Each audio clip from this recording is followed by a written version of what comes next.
Nós te agradecemos, Senhor, nesse dia. Nós bendizemos ao Senhor.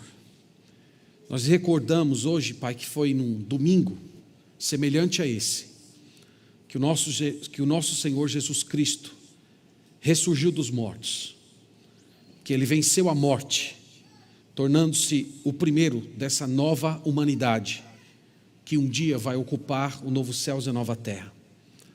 Nós te agradecemos porque nós fazemos parte disso, que a morte dele foi a nossa morte, e a ressurreição dele é a nossa ressurreição também. E hoje, Senhor, nós estamos reunidos diante da Tua presença, agora com a palavra do Senhor em mãos, manifestando a Ti o desejo de sermos ensinados por ela. O Senhor conhece o nosso coração, o Senhor conhece a nossa mente, o Senhor sabe que há em nós muitos elementos que podem nos desviar de acolher a palavra de Deus com o coração. Então nós pedimos que hoje, pelo Teu Santo Espírito, o Senhor supere todas essas barreiras, para que nós nos entreguemos ao Senhor enquanto ouvimos as verdades escriturísticas. Pedimos isso para o Teu louvor, para a Tua glória e para o bem da Tua igreja, no nome de Jesus. Amém. Amém. Eu quero lhes convidar, meus irmãos, a abrir a Sagrada Escritura na carta de Paulo aos Romanos, capítulo 3.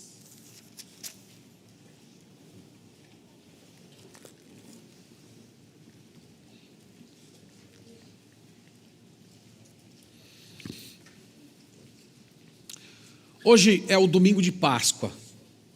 As igrejas batistas, de um modo geral, elas não são tão presas a um calendário litúrgico. No entanto, nós achamos que datas como essa, elas são úteis, elas são pedagógicas. Elas nos ajudam a colocar o nosso Senhor Jesus Cristo em evidência. Elas são uma oportunidade que Deus nos dá de tentar contribuir para que haja um resgate do significado de certas datas que se convencionou chamar cristãs. E dentre elas está a Páscoa. O apóstolo Paulo, em 1 Coríntios 5:7, diz que o Senhor Jesus é o nosso Cordeiro Pascal. Então, se nós queremos de fato celebrar uma Páscoa que glorifica o nosso Deus, nós temos que fazer através da apreciação da pessoa do nosso Senhor Jesus Cristo.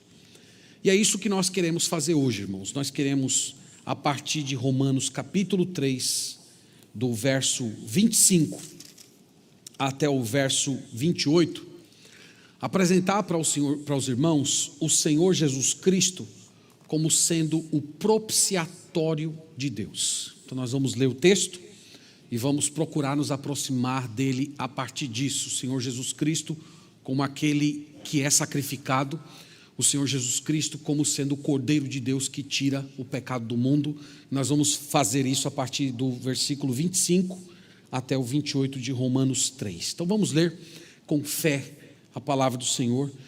Os irmãos vão ver que é um texto que numa primeira leitura parece um pouco truncado, tem muita informação. Então nós vamos parte por parte, mas os irmãos vão ver que é uma das passagens mais belas do Novo Testamento para descrever a obra que o Senhor Jesus Cristo fez na cruz. Então, Romanos 3, verso 25, diz a Escritura: a quem Deus propôs no seu sangue como propiciação, mediante a fé, para manifestar a sua justiça, por ter Deus, na sua tolerância, deixado impunes os pecados anteriormente cometidos, tendo em vista a manifestação da sua justiça no tempo presente, para Ele mesmo ser justo e o justificador daquele que tem fé em Jesus. Onde, pois, a jactância foi de todo excluída. Por que lei? Das obras? Não, pelo contrário, pela lei da fé. Concluímos, pois, que o homem é justificado pela fé, independentemente das obras da lei. Amém. Amém. Como eu disse, irmãos, o objetivo nessa manhã é falar da pessoa de Jesus Cristo, só que com esse olhar da cerimônia da propiciação que ocorria nos tempos da lei de Moisés. Os irmãos percebem que no versículo 25, a primeira frase que nós temos aqui é essa na qual Paulo diz: a quem Deus propôs. Então, Paulo está falando de quem aqui? Paulo está falando de Jesus Cristo. Você pode ver isso no versículo anterior, sendo justificados gratuitamente por sua graça, mediante a redenção que há em Cristo Jesus, a quem Deus propôs. O termo propôs aqui, irmãos, significa apresentar algo publicamente. O termo propôs, ele traz a ideia de uma cerimônia que está sendo realizada para que todos vejam. Então é como se Paulo, de alguma maneira, estivesse tentando fazer um contraste com o Antigo Testamento. No Antigo Testamento, a salvação ocorria através do Senhor Jesus Cristo, mas essa salvação, ela estava escondida, coberta pelo véu dos sacrifícios. Ela acontecia dentro de um ambiente, dentro do tabernáculo, no Santo dos Santos, no templo. Então era um ambiente escondido. Mas Paulo está dizendo que agora Deus propôs, isto é, Deus apresentou publicamente o seu plano. Não é mais uma cerimônia escondida, é uma cerimônia pública, na qual todos podem ver e crer. Então, o que foi que Deus apresentou publicamente? O que foi que Deus propôs? Você pode ver isso no restante do versículo. Ele diz, a quem Deus propôs no seu sangue como propiciação. Então, o que Paulo está dizendo aqui, irmãos? É uma frase muito bela. Paulo está dizendo que Deus apresentou publicamente o sangue de Jesus como sendo propiciação. Essa palavra propiciação é uma palavra importantíssima no vocabulário bíblico. A palavra propiciação vem de propiciatório. Era usada para se referir à tampa na qual estava sobreposta na arca da aliança. Então os irmãos lembram que Deus deu instruções para Moisés para que construísse uma arca. Essa arca deveria ser de madeira, sendo forrada com ouro puro, e na tampa da arca havia 2 anjos que ficavam com as asas atravessando toda a arca e olhando para a tampa. E aquela tampa era considerado no Antigo Testamento o local da habitação de Deus. Então, quando os anjos tinham as suas asas voltadas um para o outro, olhando para a tampa, é como se eles estivessem reverenciando aquele que estava sentado no trono, isto é, o próprio Deus. Na arca havia os 10 mandamentos, o maná, e ela ficava escondida no Santo dos Santos. Apenas o sumo sacerdote, uma vez por ano, no dia da expiação, no dia do Yom Kippur, ele podia entrar e olhar a arca. E como é que esse evento acontecia? Bom, o sumo sacerdote, como eu disse, entrava uma vez por ano, e ele levava o sangue de 2 animais. Primeiro ele levava o sangue do novilho, que era pelo seu próprio pecado. Então esse sumo sacerdote, sendo um ser humano, pecador, ele, para se apresentar na presença do Senhor, ele precisava de purificação dos seus pecados. Então aquele primeiro novilho era como uma oferenda a Deus para que os seus pecados fossem cobertos. E ele levava um segundo sangue, que era o sangue do carneiro. E ali, irmãos, era para pagar os pecados do povo a quem ele estava representando.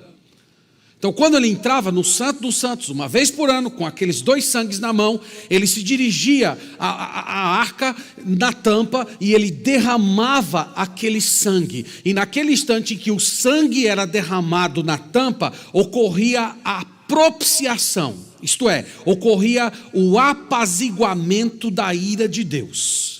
Então, na hora em que o sumo sacerdote derramava o sangue sobre a arca, sobre a tampa da arca, nós poderíamos dizer que a ira de Deus se retirava. Ali era a hora da propiciação, era o dia em que Deus se apaziguava. Deus não tratava mais o seu povo como sendo inimigo, porque o pecado fora pago com sangue. Então nós poderíamos dizer, irmãos, que o propiciatório era o local onde a ira dava lugar à misericórdia. Então é isso que Paulo tem em mente quando ele diz que Deus apresentou Jesus Cristo como sendo a nossa propiciação.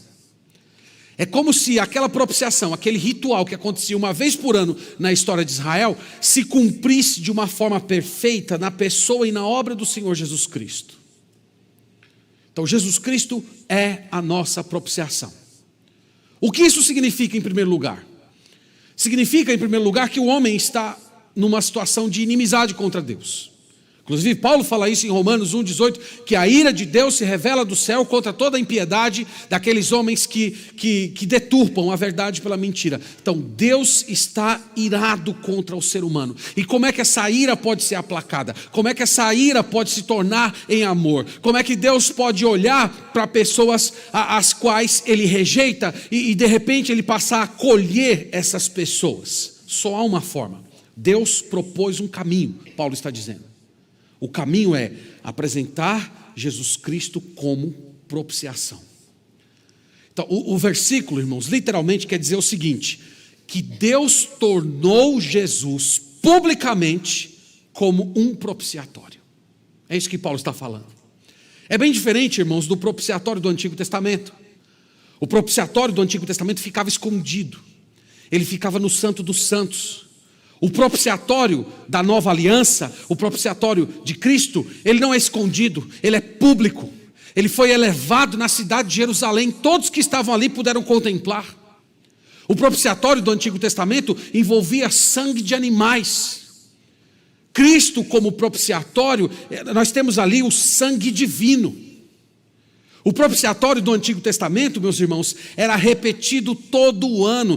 Todo ano o sumo sacerdote precisava comparecer ao Santo dos Santos, correndo o risco de morrer para representar o povo diante de Deus e pedir perdão dos pecados. O propiciatório que aconteceu na cidade de Jerusalém, na qual Cristo foi elevado como propiciação pelos nossos pecados, ele ocorreu apenas uma vez e os efeitos dele perdurarão para sempre. No propiciatório do Antigo Testamento, era o sacerdote quem oferecia o sacrifício. No propiciatório do Novo Testamento, meus irmãos, Deus se oferece como sacrifício. Então Paulo está dizendo que Deus veio a público, não mais escondido dentro de um tabernáculo como ocorria no Antigo Testamento, mas Deus veio a público e Ele mostrou o caminho pelo qual a sua ira pode ser apaziguada. Como é que a ira de Deus pode ser apaziguada? Deus aceitou o sangue de Jesus como propiciação. Deus aceitou o sangue de Jesus como pagamento. Isso significa que Ele não está mais irado. Isso significa que o sangue de Jesus foi o bastante para que a sede de justiça de Deus fosse satisfeita de uma vez por todas. E é por isso que Ele nos acolhe como filhos. É por isso que Ele nos recebe hoje como membros da sua família. É por isso que os nossos pecados são perdoados. Em 1 João capítulo 2, 1 e 2, o João diz lá para os seus filhos crentes, as pessoas às quais ele ministrava, que o Senhor Jesus, Ele é a propiciação, não só pelos nossos pecados, nós que somos judeus, mas Ele é a propiciação pelos pecados do mundo inteiro. Isto é, judeus e gentios estão sendo perdoados pelo sangue de Jesus. Não é mais uma coisa restrita apenas ao povo judeu. E é por isso que Ele diz, vocês podem ir lá, vocês podem orar, vocês podem pedir perdão pelos seus pecados, porque nós temos um sacrifício de valor eterno que foi executado publicamente, Deus tornando assim a salvação possível. Meus irmãos, todas as religiões possuem algum tipo de ritual de propiciação.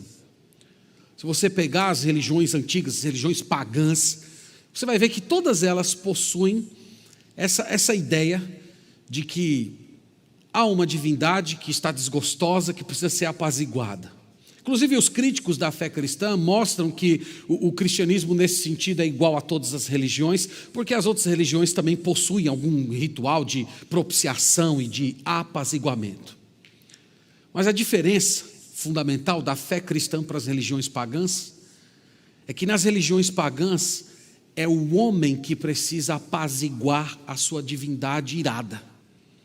Então ele vai lá, faz um sacrifício, ele vai lá, faz um culto, ele vai lá, mata um animal. Em algumas religiões pagãs antigas, como a religião dos nórdicos, por exemplo, eles ofereciam até seus filhos para apaziguar as divindades iradas. Como é diferente, irmãos, da mensagem da fé cristã. A mensagem da fé cristã não é que você apazigua Deus, fazendo um sacrifício, mas que Deus apaziguou a si mesmo, tornando-se Ele próprio o sacrifício. É Deus que se sacrifica.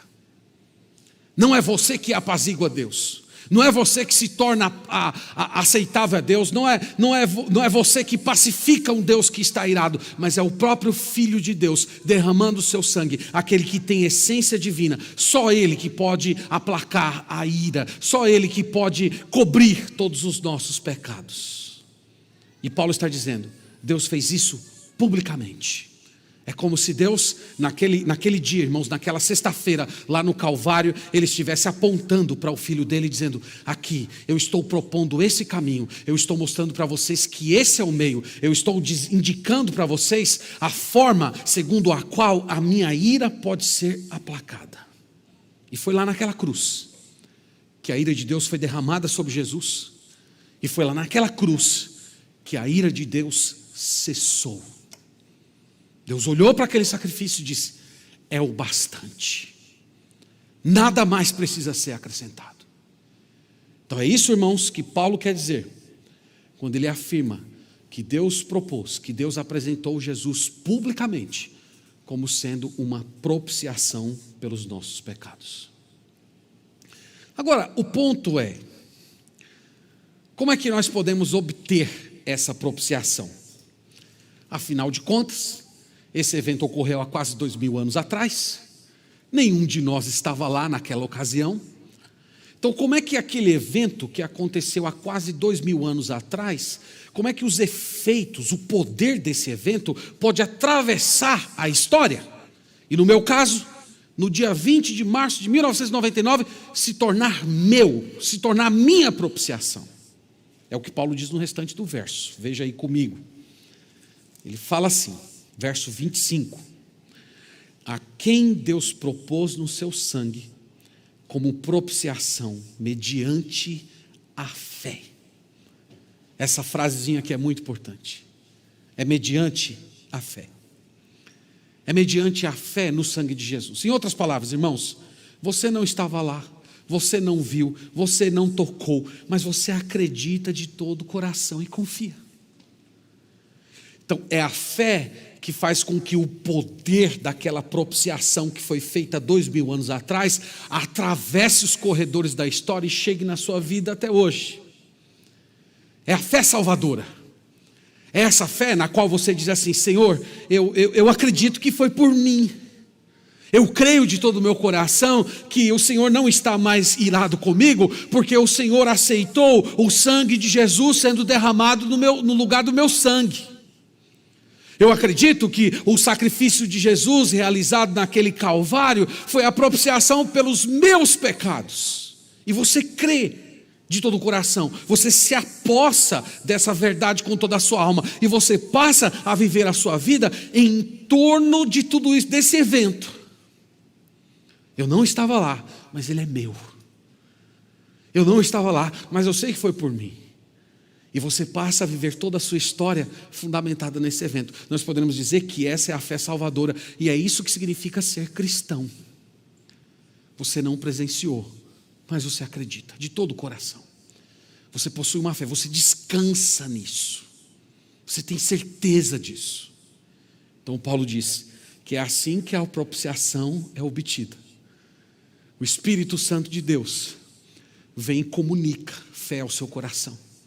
Esse seu coração resistente, esse seu coração que não quer se curvar diante de Deus, o Espírito Santo vem, quebra todas as suas resistências e você diz, eu quero, eu tomo isso para mim. De hoje em diante eu vou viver a minha vida em torno desse eixo. Jesus Cristo propiciou os meus pecados. O que mais que Paulo fala aqui, irmãos? Tem uma frase bem interessante no restante do verso 25, que às vezes é mal interpretada. A quem Deus propôs no seu sangue como propiciação mediante a fé, para manifestar a sua justiça, por ter Deus na sua tolerância deixado impunes os pecados anteriormente cometidos. Então ele fala aqui de uma tolerância divina em não punir pecados. O que ele quer dizer com isso? O que foi essa tolerância de Deus de adiar a punição de certos pecados. Bem, Paulo está dizendo aqui, irmãos, que ao longo da história, Deus veio pacientemente tolerando os pecados dos seres humanos, até que chegasse o dia em que eles fossem pagos. Essa é a ideia. Então pensa nos pecados dos patriarcas, daqueles grandes homens e mulheres de Deus do Antigo Testamento. Então Deus veio tolerantemente esperando, Deus conteve a sua ira durante séculos para chegar o momento de derramá-la de uma vez por todas na pessoa do Senhor Jesus Cristo. Então é isso que Paulo quer dizer quando ele fala que Deus adiou a punição. Deus não adiou a punição no sentido de varrer a sujeira para debaixo do tapete, como se nada tivesse acontecido. Não, vocês pecaram, tudo bem, deixa para lá. Não, Deus foi tolerante, Deus adiou a punição no sentido de conter a sua ira, no sentido de conter a sua justiça santa, aguardando aquela sexta-feira na cidade de Jerusalém, lá no Calvário, quando a sua ira contra os pecados de todos aqueles que ele intentou salvar fosse lançada de uma vez por todas na pessoa de Jesus Cristo. Então era assim que a salvação ocorria no Antigo Testamento. Uma pessoa quando verdadeiramente se convertia a Deus no Antigo Testamento, ela acreditava que aqueles sacrifícios que estavam sendo oferecidos ano após ano, ele era uma espécie de um comprometimento simbólico com o sacrifício pleno que ocorreria no futuro. É como se o judeu piedoso do Antigo Testamento visse no sangue dos animais um símbolo do Messias.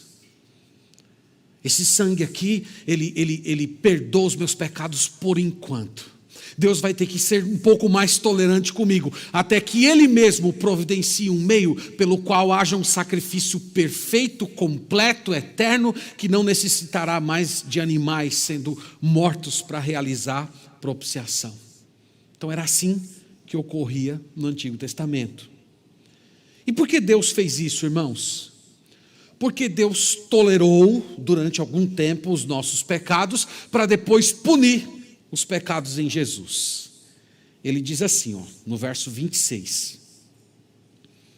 Tendo em vista a manifestação da sua justiça no tempo presente, para Ele mesmo ser justo e o justificador daquele que tem fé em Jesus. Sabe por que Deus fez isso? Paulo está respondendo. Deus fez isso para manifestar a sua justiça.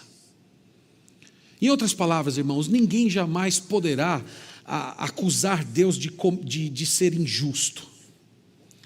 Sabe aquele dilema antigo? Alguns teólogos falam a respeito desse dilema. Como é que Deus pode ser justo e ao mesmo tempo perdoar? Vocês entendem que isso é um dilema? Ou você é justo no sentido de aplicar uma pena, ou você perdoa e suspende a pena. Então não tem como você fazer as duas coisas ao mesmo tempo. No nosso sistema jurídico, ou uma pessoa recebe a punição, ou ela recebe o indulto. Tem um dispositivo no nosso sistema jurídico que chama o indulto, que é uma espécie de um perdão que é concedido. Então, ou você recebe ali uma punição, ou você recebe o indulto. Então, não tem como você fazer as duas coisas ao mesmo tempo. E algumas pessoas colocam isso como sendo uma espécie de um dilema teológico. Isto é, se Deus resolve perdoar os nossos pecados, Ele estaria deixando de exercer justiça, Ele estaria deixando de dar um pagamento correto, equitativo às transgressões que foram feitas com Ele. Do outro lado, se Ele resolve ser justo, se Ele resolve aplicar a pena que o pecador merece, isso significa que Ele não pode ser misericordioso. Então como é que a gente resolve esse dilema? Paulo está dizendo aqui que a propiciação resolve essa questão. Porque na cruz, Deus castiga o pecado. Então aquele castigo que Jesus recebeu na cruz, aquela ira que foi derramada sobre ele, foi uma ira real, foi uma ira completa. O cálice que foi derramado sobre Jesus será o mesmo cálice que as pessoas um dia sofrerão no inferno. Aquela mesma dor que Jesus Cristo sentiu quando estava pendurado e disse: Eloi, Eloi, lama sabachthani, Deus meu, por que me desamparaste? Aquele mesmo grito de desamparo que Jesus falou na cruz será o mesmo grito das pessoas que serão condenadas eternamente. Então ali a justiça estava sendo feita. E Deus toma aquela justiça e aplica aos pecadores hoje. Ele toma aquela imperfeição, aquela integridade de Jesus Cristo e comunica ao pecador hoje. E é por isso que ele agora pode ser misericordioso. Irmãos, isso ajuda vocês a entenderem essa declaração de Paulo, quando ele fala assim, que Cristo é o justo e o justificador. O que significa isso? Significa que ele é justo porque ele puniu o pecado em Jesus. Ele puniu verdadeiramente. Aquela ira que Jesus sofreu, de fato, é a ira de Deus que está guardada para aqueles pecadores que não se arrependem dos seus pecados. Então, justiça foi feita ali. Mas ele também é o justificador. Ele é aquele que nos inocenta. Ele é aquele que nos dá a justiça de Cristo. E nós poderíamos dizer, irmãos, que essa é a mensagem do Evangelho. A mensagem do Evangelho é que nós nos relacionamos com um Deus que é justo e justificador.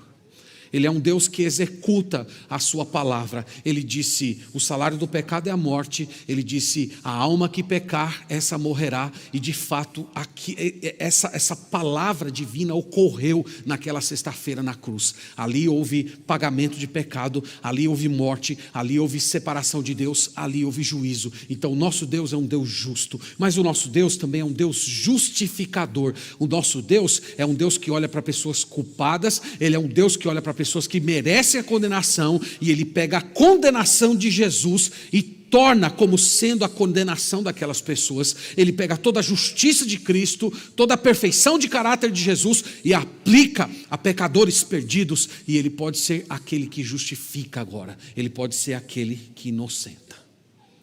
Então é isso que Paulo quer dizer quando fala que Deus fez justiça, que Ele é justo e que Ele é justificador. Paulo apresenta uma conclusão.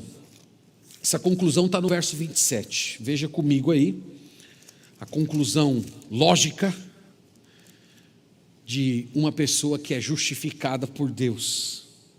No verso 27 ele faz uma pergunta: onde, pois, a jactância foi de todo excluída? Por que lei? Das obras? Não, pelo contrário, pela lei da fé.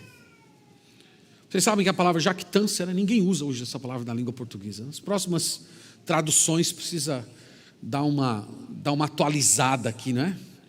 Você é uma pessoa jactante. Ninguém usa essa palavra hoje.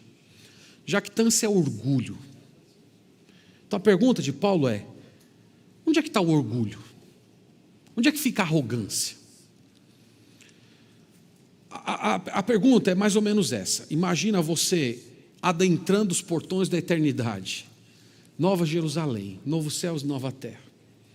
Quem é que vai poder se arrogar dizendo assim: estou aqui porque eu mereci, estou aqui porque eu me dediquei, estou aqui porque eu fui fiel, fui para a igreja todo domingo, me abstive de pecados grosseiros, fui uma pessoa honesta, fui fiel ao meu cônjuge, cuidei dos meus filhos. Quem é que vai poder um dia se levantar diante de Deus dizendo: eu estou aqui porque eu fiz por onde? Paulo está dizendo, não existe espaço para arrogância. No caso do judeu, né, que aqui ele tem muito em mente o judeu tinha uma espécie de um sentimento jactante. Eu sou filho de Abraão, eu sou parte do povo eleito, eu tenho a lei, eu fui circuncidado. Então o judeu, ele se levantava assim de uma forma muito arrogante, quase que dizendo que ele era muito mais digno de estar no reino do Messias do que as outras pessoas. A pergunta de Paulo é: onde é que está o orgulho? O orgulho é excluído. Não tem espaço para vanglória, não tem espaço para você ficar se gabando, porque a salvação, do começo ao fim, é uma dádiva de Deus. Foi Deus quem apaziguou a si mesmo. Não foi você que se tornou uma pessoa aceitável a Deus. Não foi você, através da sua justiça, do seu comportamento íntegro. Não foi você que foi cada dia mais se tornando uma pessoa interessante para o Senhor. Nada disso. Deus está virado com você. E Ele pegou toda essa ira e jogou no seu filho. Então cadê a arrogância? Paulo diz, não existe. Não existe porque a salvação, do começo ao fim, é uma obra de Deus. Foi Ele quem planejou, foi Ele quem tolerou os nossos pecados, foi Ele quem enviou Jesus Cristo como nosso pagamento, foi Ele quem aceitou o pagamento de Jesus como sendo o nosso pagamento, foi Ele que nos chamou pelo Espírito Santo, é Ele quem nos sustenta hoje, vai nos guardar até o fim, e é Ele que um dia vai nos glorificar. Então não tem espaço para arrogância. O que Paulo, irmãos, está dizendo aqui indiretamente é que nós deveríamos ser as pessoas mais humildes do mundo. Porque quando você compreende o que foi feito por você, não há espaço nenhum para arrogância. Você sabe que foi salvo pela graça, você sabe que foi por causa da misericórdia de Deus. Então isso vai mudar a sua postura nesse mundo. Você vai ter compaixão das pessoas. Você vai ter espírito perdoador quando alguém pecar contra você, porque você sabe que é pecador. Você sabe que transgrediu a lei do Senhor. Você sabe que foi perdoado. E Jesus falou que aquelas pessoas que são verdadeiramente perdoadas, elas muito amam. Elas não têm dificuldade de perdoar. É como se aqui, irmãos, o apóstolo Paulo estivesse estabelecendo a base da nossa convivência. Então nós olhamos aqui para uma igreja como essa, nós temos uma diversidade de pessoas aqui. Nós temos pessoas jovens, pessoas de meia idade, pessoas idosas, nós temos pessoas com formação acadêmica, nós temos pessoas sem formação acadêmica, nós temos pessoas pobres, nós temos pessoas abastadas, nós temos uma diversidade de pessoas aqui nessa comunidade, mas todos nós estamos no mesmo lugar, numa mesma base. Nós somos pecadores perdoados. Isso no final das contas é o que nos conecta. Eu sou um pecador perdoado. Eu sou uma pessoa pela qual Jesus Cristo sofreu. Eu, como você, sou alguém que foi beneficiado com aquele gesto que aconteceu naquela sexta-feira. O pai derramando a sua ira no seu próprio filho. Isso, irmãos, vai mudar a nossa vida. Isso vai mudar a nossa convivência. Como é que eu vou ficar punindo uma pessoa que fez alguma coisa contra mim? Como? Como é que eu posso guardar rancor no meu coração? Como é que eu posso viver exigindo restituição por causa de alguma coisa que foi feita contra mim, quando na verdade o Filho de Deus carregou tudo aquilo que eu merecia sofrer? A verdade, irmãos, é que se fosse por obras, não existia igreja. Isso aqui ia ser um inferno. Um se sentindo melhor do que o outro, um se sentindo superior ao outro. Vocês já viram que nessas igrejas falsas, infelizmente digo isso, que acreditam em salvação pelas obras, que acreditam que você tem que conquistar, que você tem que fazer. Não sei se você já conviveu com essas pessoas, mas se cria um ambiente de uma arrogância, um ambiente em que um está tentando ser melhor do que o outro, que um está procurando se provar, se mostrar superior, mais digno de alguma maneira. Porque, irmão, simplesmente a graça foi levada. Então só sobra espaço para arrogância, autopromoção. Então, irmãos, o sacrifício de Jesus, aquela propiciação que aconteceu na sexta-feira, foi para roubar a sua arrogância e tornar você uma pessoa mais humilde. Esse é o efeito prático. Há 2000 anos atrás, Jesus Cristo morreu. O Espírito Santo, por meio da fé, aplicou ao seu coração. E o que isso tem que produzir na sua alma hoje? Humildade. Chega de arrogância. Chega de guardar rancor. Chega de se sentir superior. Você precisa se olhar como um pecador perdoado e considerar os seus irmãos da mesma forma. No verso 28, Paulo apresenta uma segunda conclusão. A conclusão final dele, na verdade, é essa. Concluímos, pois, que o homem é justificado pela fé, independentemente das obras da lei. Então, o que ele está dizendo no verso 28 é que Deus nos faz justos pela fé em Cristo. Então, um dia, no tribunal de Deus, o Senhor olhou para você e disse: você é inocente. Por que Deus faz isso? É porque você possui uma irrepreensibilidade de caráter que fará com que Deus não veja nada em você que merece acusação? Não. É porque Deus te vê através de Cristo. Deus tornou tudo aquilo que Cristo fez como seu. E a partir de agora, então, Deus te faz e te considera como justo. Aqui, irmãos, está a diferença fundamental entre a fé cristã e todas as outras religiões. As outras religiões dizem que você precisa fazer alguma coisa. Algumas deturpações do cristianismo, por exemplo, fala que você tem que crer em Jesus, mas tem que adorar Maria, que você precisa crer em Jesus e cultuar os santos, sacramentos, guardar o sábado, dar dinheiro para a igreja. Jesus está falando, é sem obras da lei. Não tem nada a ver com o que você fez, mas tem tudo a ver com o que Cristo fez.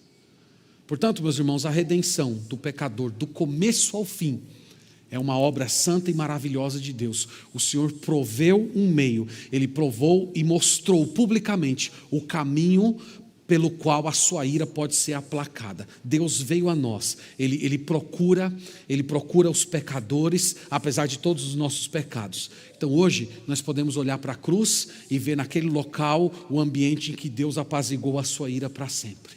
E Deus nos chama a todos os dias a nos apossar desse sacrifício.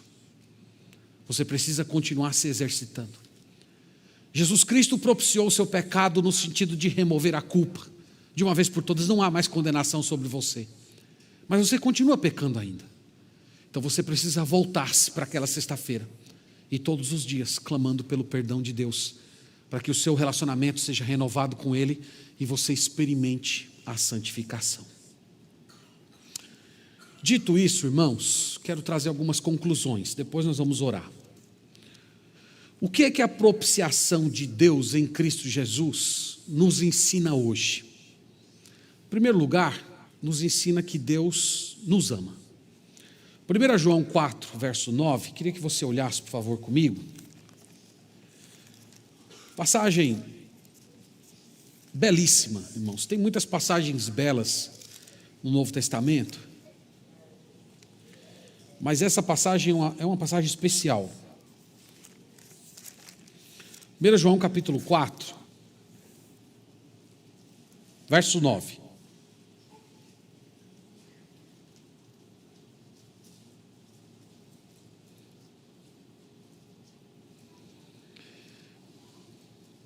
Ele fala assim: nisto se manifestou o amor de Deus por nós, em haver Deus enviado o seu Filho unigênito ao mundo, para vivermos por meio dele. Nisto consiste o amor, não em que nós tenhamos amado a Deus, mas em que Ele nos amou e enviou seu Filho como propiciação pelos nossos pecados. Então, qual é a grande prova do amor de Deus? Irmãos, a grande prova do amor de Deus não está na sua providência. Esse é um erro que normalmente nós cometemos. Nós avaliamos o amor de Deus, a intensidade do amor de Deus por nós, a partir da providência diária. Isto é, se nós estamos com saúde ou se não estamos, se nós estamos com problemas de relacionamentos ou não estamos, se nós estamos passando por alguma provação ou não estamos, normalmente nós avaliamos o amor, a intensidade do amor de Deus a partir da providência diária dele. Mas João chama você a dar um passo atrás. O amor de Deus é provado no fato de que Cristo foi enviado por Deus como propiciação por nossos pecados. É ali que está a prova do amor de Deus. Deus castigando o seu Filho no meu lugar. Deus aceitando o sangue de Jesus como sendo o meu sangue. Deus aceitando a morte de Jesus como sendo a minha morte. Deus aceitando o castigo de Jesus como sendo o meu castigo. Ali é que está o amor de Deus. Eu não sei vocês, mas algumas vezes eu sou tentado a pensar que Deus é muito grande, Deus é muito santo para se importar com um pecador tão mau, tão ingrato, como eu tenho sido ao longo da minha vida.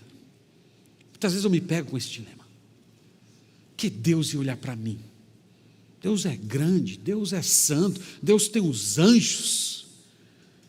O que Deus se interessaria por mim? Mas, irmãos, quando nós olhamos para Jesus pendurado naquela cruz, recebendo todo o castigo, pensamentos como esse precisam ser dissipados. Deus ama você, independente do que está acontecendo.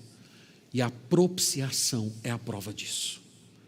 Então, se você quer ter uma medida do amor de Deus, não olhe para o que você está passando hoje. Olhe para o que Jesus passou por você. E aí você vai compreender o amor de Deus. Essa é a demonstração suprema. Então você que anda tendo dúvidas sobre o amor de Deus, sobre o interesse de Deus por você, você que anda passando por muitas aflições e de repente isso está ofuscando aquela percepção de um Deus de amor, de um Deus glorioso, de um Deus que se importa, é hora de você parar e voltar para aquela sexta-feira e ver Jesus sendo polido por você. E o seu coração vai ferver novamente. Oh Senhor, muito obrigado porque eu sei que o Senhor me ama. Então a propiciação mostra o amor de Deus. Segundo lugar, o que mais que a propiciação mostra? A propiciação, irmãos, mostra que o pecado é horrível, que o pecado é abominável, que o pecado produz morte. O pecado, irmãos, proveu uma separação tão profunda entre Deus e as suas criaturas, que nem mesmo os anjos, seres espirituais sem pecado, eles teriam a capacidade de prover uma reaproximação entre Deus e aqueles a quem Ele criou. Então, se você quer compreender o que é pecado, como o pecado é obscuro, quanto o pecado é destrutivo, olhe para a propiciação. Porque o nosso pecado, irmãos, é tão terrível que somente sangue divino pôde lavá-lo.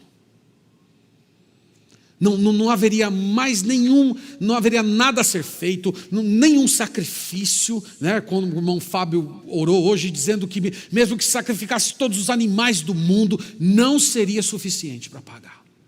Só o sangue do Filho de Deus.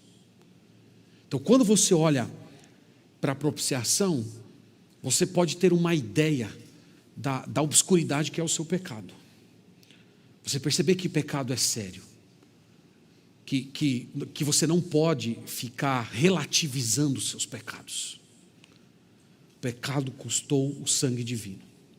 E isso mostra o quanto o meu pecado é vil. Terceiro lugar, o que mais que a propiciação ensina para a gente? A propiciação ensina que a nossa salvação é perfeita, ela é plena. A nossa salvação é inalterada. Em outras palavras, irmãos, o pagamento foi completo. O Pai aceitou o sangue do Filho e a sua ira foi afastada para sempre. Então você hoje não precisa mais viver com medo da condenação. Você não precisa mais hoje viver fugindo da presença de Deus quando comete pecados. Você pode humildemente dobrar os seus joelhos dizendo: Senhor, eu sei que eu sou pecador. E eu estou trazendo aqui o mesmo pecado de ontem, mas eu sei que entre mim e o Senhor está tudo bem. E é por isso que eu posso entrar na tua presença com humildade, mas com muita ousadia, clamando por tua misericórdia pelos mesmos pecados da semana passada. Porque eu sei que entre mim e ti está tudo bem. Eu sei que o Senhor aceitou o sangue de Cristo como sendo um pagamento. Eu sei que o Senhor não está mais irado comigo. Eu sei que o Senhor não vai mais me lançar na condenação, porque toda a condenação que deveria cair sobre mim já caiu sobre o teu filho. Isso, irmãos, é uma coisa libertadora. Produz um desprendimento no nosso coração. Saber que nós podemos nos arrepender verdadeiramente, que nós não temos um Deus que vai nos lançar fora, mas que nos acolhe quando nós nos aproximamos dele por causa daquilo que Cristo fez. Quarto lugar, o que mais que a propiciação nos ensina? Ela ensina que nós podemos e devemos ser santos. Esse sangue, irmãos, que foi derramado por nós no Calvário, ele não serve apenas para purificar os nossos pecados, mas ele também transforma a nossa mente. Ele nos dá um novo coração. Ele forja em nós a mente de Cristo. Agora, uma vez que eu fui lavado com o sangue do Cordeiro, eu posso sim glorificar a Deus com o meu corpo. Então a propiciação de Cristo é um estímulo potente para a vida de santidade. Você pode olhar para os seus pecados, para aqueles pecados de estimação que você às vezes anda carregando por anos e olhar, como é que eu não posso largar? Por que eu não posso largar esse pecado? Por que eu não posso viver sem ele? Como é que eu posso viver amando aquelas coisas que um dia fez com que a ira de Deus caísse sobre o meu Salvador? Então a propiciação, ela produz um desapego. Ela enfraquece o poder do pecado em nós e ao mesmo tempo fortalece a santificação. E por último, irmãos, propiciação pode trazer como benefício contentamento. Viver sem ansiedade, viver sem preocupações. Aqui eu estou usando mais ou menos aquela argumentação elaborada por Paulo em Romanos 8, que ele fala mais ou menos o seguinte: ora, se Deus entregou para nós o seu Filho, é certo que com Ele nos dará todas as coisas.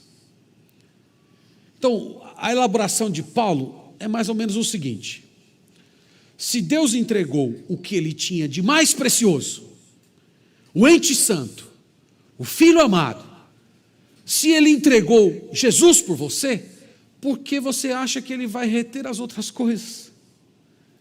Se o nosso Deus fosse um ser que tivesse aquele espírito egoísta, de ficar retendo e não querer dividir, ele ia reter Cristo, porque Cristo é o ser mais precioso, é o ente mais magnífico que já esteve com Ele. Então, mas Paulo diz, não, Deus já entregou Jesus. Se Ele já entregou Jesus, por que você acha que Ele vai negar o restante das coisas menores? Então, meus irmãos, a propiciação é a prova de que Deus vai conceder a você tudo o que você precisa para uma vida plena nesse mundo. Deus vai providenciar todas as suas necessidades. Ele nunca vai reter aquilo que de fato você precisa. Ele vai te suprir de tudo aquilo que for útil, de tudo aquilo que for necessário para você cumprir a sua missão de uma forma que glorifique a Deus. Então você pode olhar para a propiciação de Cristo hoje, simplesmente descansar. Deus já entregou Jesus. O que mais que Ele pode reter a mim? Então, meus irmãos, nesse dia, vamos tirar tempo para meditar nessas coisas, orar a respeito dessas verdades. Quem sabe você compartilhar isso com alguém? Quem sabe você utilizar essa ocasião da Páscoa, em que as pessoas naturalmente têm aquela tendência de quererem se reunir, de compartilhar presentes, de dividir ovo de chocolate. Você pode usar essas ocasiões para falar a respeito daquele que foi a propiciação. Então lembre-se disso, meu irmão, irmã. O fato de que Jesus foi a propiciação de Deus para nós significa que entre Deus e nós está tudo bem. Isso é o que vale. Aconteça o que acontecer, no final das contas é isso que vai contar no dia de Cristo, no dia que encontrarmos com Ele. Entre Deus e nós está tudo bem. Cristo é a nossa propiciação. Que Deus nos abençoe, que a palavra dEle habite ricamente o nosso coração. Que o nosso coração, irmão, seja cativado por essa propiciação gloriosa que foi realizada publicamente, na qual o Senhor derramou a sua ira no seu Filho, para nos estabelecer a paz entre nós. Vamos orar ao Senhor, vamos agradecer e pedir isso. Nós te louvamos, Senhor, bendizemos o teu nome, nós agradecemos a ti, tu és bom, Senhor. Diante de um sacrifício tão perfeito, grandioso, eterno, eficaz, nós ficamos como que sem palavras, Senhor. O que nós podemos dizer para o Senhor diante de um gesto tão abnegado, amoroso. Nós te louvamos, Senhor, nós te agradecemos. Tu és o nosso Deus, nós somos os teus servos. O Senhor é o nosso Rei, nós somos os teus súditos. Nós queremos, Senhor, viver para a tua glória. Nós queremos viver na força do teu poder. Nós queremos ser servos humildes, que vivem de cabeça baixa para si mesmos, mas de cabeça erguida, olhando para o Calvário. Nós queremos ser santos. Nós não queremos tratar esse sacrifício com leviandade, transformando-o numa licença para pecar. Nós queremos viver uma vida de gratidão, lavando os teus pés com as nossas lágrimas, nos prostrando diante de ti com o coração contrito e ao mesmo tempo alegre pelo fato do Senhor ter morrido por nós pecadores. Eu oro, Senhor, pelas pessoas que aqui estão, que ainda não creram em ti. Eu oro para que hoje seja o dia da salvação. Eu oro para que essas pessoas se entreguem a ti e experimentem, Pai, os efeitos eternos e purificadores desse sacrifício realizado no Calvário. Que seja o dia de perdão de pecados, que seja o dia em que a tua ira seja aplacada. Eu também oro, Senhor, por nossa igreja, para que essa lembrança do que Cristo fez esteja viva em nossos corações todos os dias. Que seja essa propiciação que oriente os nossos pensamentos, as nossas decisões. Que seja esse sacrifício, Senhor, o eixo sobre o qual toda a nossa vida vai girar.